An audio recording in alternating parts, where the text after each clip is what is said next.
नमस्कार, good evening, सत श्री अकाल। मजाक मजाक में सब आ गए, हम भी आ गए। बड़ा अच्छा लग रहा है, सब एकदम नहाए धोए तैयार बैठे छिले हुए अंडे की तरह। एक बात मैं आपको बता दूं, सब लोगों ने प्यार के बारे में बहुत कुछ कहा। मैंने सोचा यार मैं भी प्यार से ही स्टार्टिंग कर लेता हूं। अपने हिंदुस्तान में जो प्यार है ना, वो पार्कों से ही शुरू होता है। और पार्क में एक लड़का एक लड़की बैठे हुए हैं। एक बार मैं बैठा हुआ था, माली आ गया, बोले क्या कर रहा है झाड़ में छुप के। मैंने कहा कुछ नहीं कर रहा हूं। तो बोले लड़की का टाइम क्यों वेस्ट कर रहा है, इसे घर जाने दे।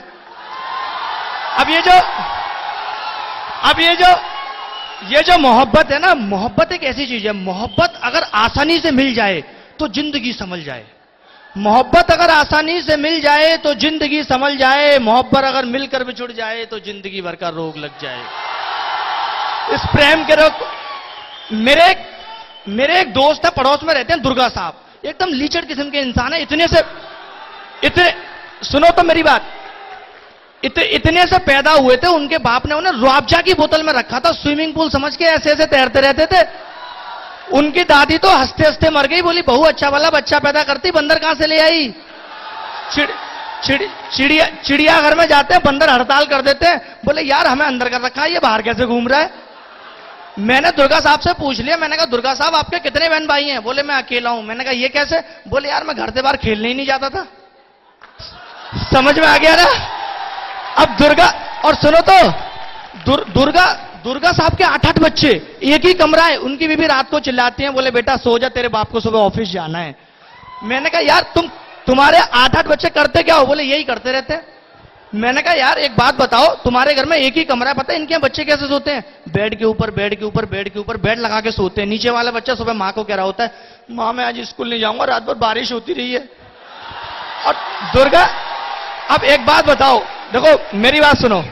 यहां पे पहले क्या था, सेमेस्टर हमारे बहुत लेट चला करते थे, मतलब बीटेक की डिग्री थोड़ी लेट मिलती थी। मैं सोचता था यार अच्छी यूनिवर्सिटी में आ गए, कम से कम इसी बहाने घर से खर्चा मिलता रहेगा, लेट यूनिवर्सिटी होगी।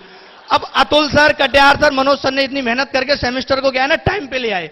अब तो बड़ी दिक्कत है भाई, बीटेक वाले इंजीनियर ऐसे ही घूम रहे हैं, ट्रेनों में मिल जाते हैं। सीएस के 5 इंजीनियर चढ़े, बोले भाई साहब 5 रुपए में 2 गाने डलवाओगे। ये हालत हो गई इंजीनियर्स की।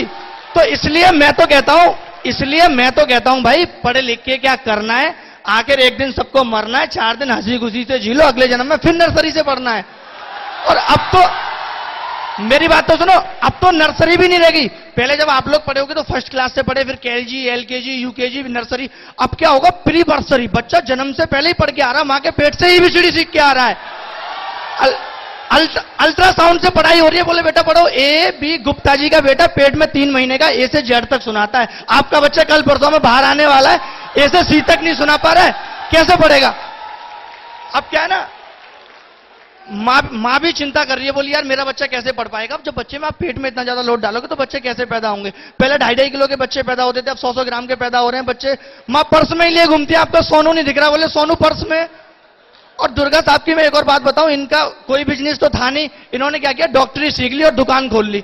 अब डॉक्टरी की दुकान इतनी चलती नहीं थी, इन्होंने एक साइड में पेट्रोल की भी खोल दी। एक बार रात में बुढ़िया आई, बोले मुझे बुखार हो गया, इन्होंने पेट्रोल से इंजेक्शन भरा और बुढ़िया में लगा दिया।